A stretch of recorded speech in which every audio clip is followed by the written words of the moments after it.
Donnie and Dolly. The team is supported by ableauctions.ca. Closing your business? We can help. All right, thanks for that notice, Ryan. Appreciate it. On Thursday, it is Thursday, rather. On Thursday, which is today, all of our guests will be brought to you by the Vancouver Giants. That includes Farhan Lalji standing by. Giants would like to thank their fans for their support this season at the LEC and can't wait to welcome them back for the 2023-2024 season. Get your season tickets for next year now at vancouvergiants.com/tickets. Unsigned. Delaney's OK Tire and Langley inbox just before we get to Farhan. If John Cooper's a friend of the show, how come John didn't think, oh, wow, that's Rick Dollywall? No, I don't know if he saw me. Asked for a pic with you. No, I don't know if he saw me. I saw him. I saw him. Why is he taking so long with the sunflower seeds? Is what John was wondering. Because you got to weigh them. You got to weigh the sunflower seeds. It's out of the bulk section, and then you got to put the number on the white tag. Yeah. It takes a while. Yep. It's a tough process. Farhan Lalji joins us now from TSN. How are you, sir? I'm good. What's going on, gentlemen? I don't know what's going on with this pitch. What's wrong with you? You're frozen, Farhan. Yeah, there he goes. Okay. God, it looked like your buttons weren't your buttons weren't up there for a second. Yeah. That wasn't a very good sight. Yeah, no kidding. That was really, really interesting. Yeah. Okay, so Lions tonight. Let's focus on football. Lions tonight, BC Place, Calgary. Is 2 games enough for a preseason, Farhan? Where are you with that? Well, I think you're pulling a Rick. I think you asked me that last time. But no, did I? Yes. No way. Yes. There's no way. Yes. I think if we go back and discover it, I think we can find that out. Okay, then who's going to win the Grey Cup? How about that? Who's going to win the Grey Cup, and how's Vernon Adams going to fare replacing Nathan Rourke? Well, and I think we can answer all of that tonight in one fell swoop. But you know what? I think that it's kind of the way the sport is going, right? You want to spend less time in meaningless contact.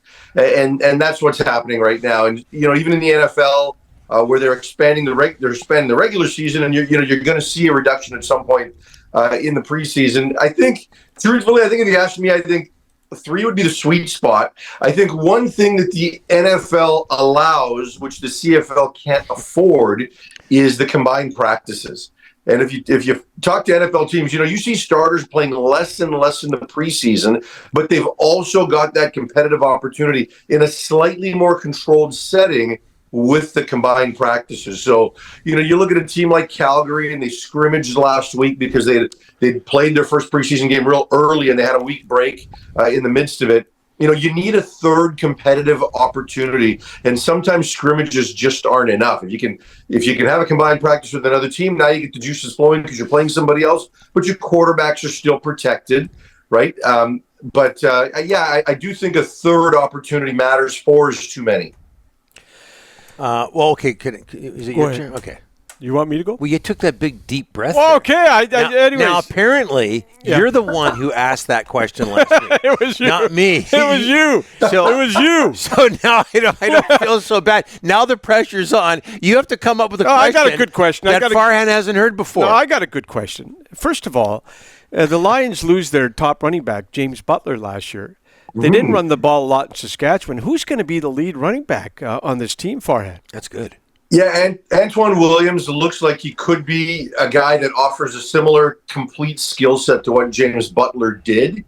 He seems to be the lead dog. They've got another kid named Mazel that is a bit more of a scat back, and I think it's going to be difficult to get him on the roster. Look, in this league, you need 2 running backs to play because at some point in the season, the other guy's going to get banged up, and you're going to need a change-up unless that guy is a returner. And I think they're committed to Terry Williams as a returner. So only one import running back is going to wind up getting onto the roster, and I think that's going to be Williams. So he's a guy that's like 5'10", 5'11", 215 pounds. He's a thicker player that's good in pass protection. He's got some NFL experience.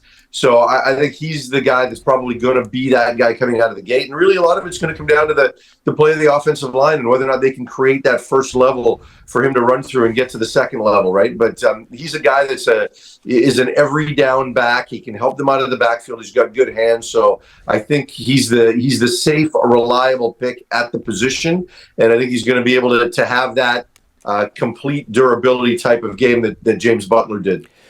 Farhan, I'm going to go back to Wally Buono era and David Braley and Bobby Ackles, and in their heyday, all three of them, they had the season ticket base between 22 to 25,000. Look, it's nowhere near that, but it's slowly with this new owner, Amar Doman. I saw your one-on-one with Doman earlier this week. He's doing the right things. We might not get to 22 to 25,000 season ticket holders overnight, but he's doing the right things to someday get there. Yeah, and I think the point of that feature was just the fact that this guy's gotten all in, right? Yeah.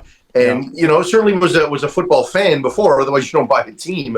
But when you look at what he's doing, and we went out to his son's flag football game that they played out at Notre Dame High School on Monday, and it was just a lot of fun watching these little kids play, but just also watching him and the enthusiasm he has, right? So he had the big yellow play sheet that had all the plays designed, and he's going through it with the kids. And, he's invested, right? He had an assistant coach and that was running the defense, and he was running the offense, and you could tell how emotional he was. And the van that he has all souped up and ready with the full sound system inside and all the Lions logoing on the outside, and he's taking his kids' team to these games. So just seeing how embedded he is, and it's not just about the BC Lions, and sometimes you market and you do all these other things to eventually help the BC Lions, but you get the sense it's more than that. Last year, he brought the Shrum Bowl back, and continuing with the Orange Helmet donations to amateur football. You've seen what he's doing for SFU football to try to help get that back, and now he's involved in youth flag football, and he's got a bunch of teams that are outfitted with CFL uniforms and things like that. And, you get the sense that he's making a difference, and just such a blessing to the sport in this province to have had Amar Doman set up, to have Amar Doman step up by the team, but then wanting to get involved in every level of the sport. Well, you know what, Fran? That's great to see. Both my boys have played flag football, and nothing. There was very little, and we're talking. You know what it's like, the scene out with flag football. Hundreds of kids, thousands of people out at these tournaments every single weekend. The Lions didn't have a presence, so that's good to hear that Amar is doing it. That's low hanging fruit, and I'm glad what he did. The CFL actually played that video at the Board of Governors meeting. And you hope that that's another example for other people. And there's some good owners and leaders in this league, but don't just give your money. Give your time. Give your heart and soul, because that's what's going to resonate in your communities. Yeah, and big time. Flag football, because of the concussion issue, it's pretty popular right now. Not just because of the concussion issue; it's a whole lot of fun. Hey, Farhan, you tweeted this out as well. NFL has a new bylaw allowing a third QB to be activated without burning a roster spot. How does that help Nathan Rourke in Jacksonville? Well, it absolutely helps them, because they still got C.J. Beathard back. Yep. They signed him back, and he's been the backup quarterback. He's got a little bit more in the way of guaranteed money on his deal, I think around $2 million. So, does Nathan Rourke have the opportunity to beat him out in training camp? He does, right? Because that's not too big of an investment where you can't walk away from it. But at the same time, maybe they're going to feel that experience matters, and they're close, and they need that piece. But the fact that Nathan Rourke can get on the roster matters. And you saw in the CFL what happened last year in Ottawa. And there was never a rule that you only had to play two in the CFL, but teams were doing that because they wanted to spend the cap space elsewhere. And in the NFL, everybody just dresses two, and you saw what happened with San Francisco in the playoffs. So that's an awful look for leagues when that has to happen, right? I mean, we see it in hockey with the e-bug, but it's almost charming in hockey. It's not good in professional football to have to go through that situation. So they can take a player. He doesn't have to be a practice roster guy. He's just got to be under 52. But now there's incentive to dress a third, and for Nathan Rourke to be in uniform and to be paid his full-time salary, I think is a great thing for him going forward, and just the opportunity he's going to have. I think we asked you this before as we continue on that theme, but okay. I'll send you questions the next time. You know what? It's probably I'm going to send you the questions. Okay, it's probably a good. Who's going to win the Grey Cup? Well, we've already been down that road, but okay. So tonight they play Calgary, as we talked about. Yeah. Halftime, we're going to find out who that opening act is for the It's home not opener. YouTube? No, it's not. Maybe, you know what I see? They're not that desperate. Now, truly. Yeah. You guys are the two guys in the Muppet Show, right? Like, you know, you've got the two guys that are up there in the balcony. Yes. I forget their you names. guys. Yes. Yep. Okay. Yeah. That's not a Peanut compliment, by the way. Yeah. So, any update on that? I think we have asked you this before. Who's the act going to be? Come on. I don't know who the actor is. Come on. You just talked to Omar. Just spit it out. No, I have no idea who the actor is going to be, but I can assure you that it's going to be a first-rate headliner type of act like they had last year with One Republic, so that'll be fun. But look, I'm looking forward to seeing Vernon Adams play tonight because we didn't see him in the first preseason game. He's going to play with primarily what will be their starting offense, minus Keon Hatcher, who's still dealing with a little bit of a foot injury. So I'm looking forward to seeing Vernon. You know, and I tweeted this because I know you come up with your questions off my Twitter feed. That you know, talking to players and coaches throughout this offseason, you know, and asking about Vernon and whether or not he's been getting extra work and how much more comfortable he feels now getting to know Jordan McSimic and know the offense kind of from the inside out versus coming in from the outside a year ago. And the one thing that everybody says to me is everybody wants to play for this kid. And not to suggest that they didn't want to play for Nathan Rourke, because obviously they did.